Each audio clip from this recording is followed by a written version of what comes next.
السلام علیکم ورحمۃ اللہ وبرکاتہ۔ لیلۃ القدر کی نشانیاں۔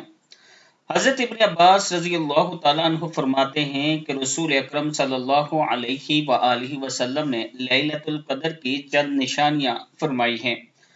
آپ صلی اللہ علیہ وآلہ وسلم فرماتے ہیں کہ لیلۃ القدر جو ہے میٹھی میٹھی ہوتی ہے، اس کا موسم میٹھا میٹھا ہوتا ہے، نہ گرم نہ سرد، اور صبح کو سورج سرخ ہوتا ہے اور اس کی روشنی کچھ کمزور ہوتی ہے۔ شب قدر میں قیام۔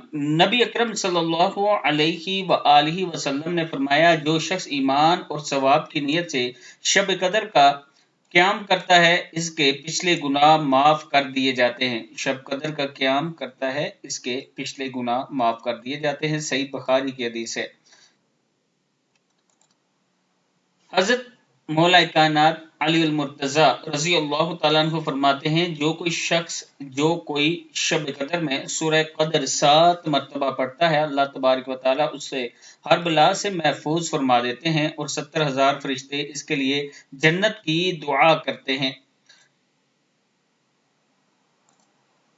بہترین رزق کے لیے بھی آپ شب قدر کو یہ دعا ضرور پڑھیں، ما شاء اللہ لا حول ولا قوت الا باللہ، اشہد ان اللہ علی کل شیء قدیر۔ شب قدر کی صبح کے وقت یہ پڑھیں، اللہ تعالیٰ آپ کے رزق میں اضافہ فرمائے گا۔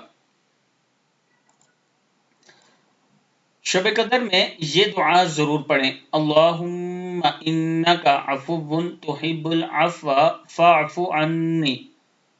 ام المومنین حضرت عائشہ صدیقہ رضی اللہ تعالیٰ عنہ فرماتی ہیں، انہوں نے عرض کی، اے اللہ کے رسول صلی اللہ علیہ وآلہ وسلم،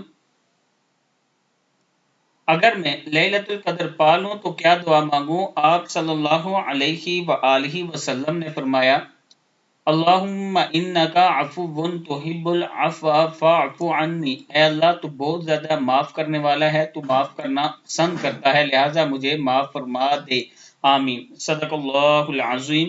یہ دعا لیلۃ القدر میں آپ ضرور پڑھا کریں، اور اللہ کے حضور دعا کریں کہ اللہ تعالی ہم سب کو 5 وقت کی نماز پڑھنے کی توفیق عطا فرمائے، ہم سب کے گناہ بخش دے۔